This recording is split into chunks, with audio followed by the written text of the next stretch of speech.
Setiap langkah kecil hari ini ialah pelaburan besar untuk masa depan.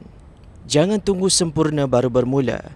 Mula dulu, sempurnakan kemudian. Kejayaan hanya datang pada mereka yang berani mencuba tanpa alasan. Wah. Style tak? Mic handle ni. Kalau korang antara content creator yang bagi kata-kata motivasi, korang boleh buat juga setup macam ni. Boleh juga nak clip direct je dekat kita punya caller ni. Tapi boleh juga buat setup macam ni. Kalau korang berkenan dengan setup yang ada mic handle macam ni, sambil korang berkongsi kata-kata motivasi, berkongsi inspirasi, korang boleh juga buat setup mic handle yang macam ni. Hidup bukan tentang siapa yang paling laju, tapi siapa yang paling konsisten. Itu Syashul. Walau jatuh, bangkitlah semula dengan visi yang lebih tajam.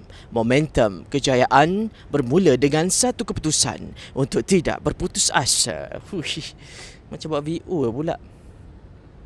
Kata-kata motivasi apa lagi? Tadi macam voice over pula aku buat Tapi kalau korang ada nak buat konten style macam ni, style motivation, inspirational dan sebagainya, korang boleh guna setup macam ni. Kalau korang berminat untuk dapatkan mic handle ni, korang boleh dapatkan dekat beg kuning. Nak bercerita pasal hidup ke, nak bercerita pasal apa-apa sahaja konten, termasuklah konten motivation, korang boleh buat juga setup yang macam ni. Korang dapatkan sekarang mic handle ni dekat beg kuning.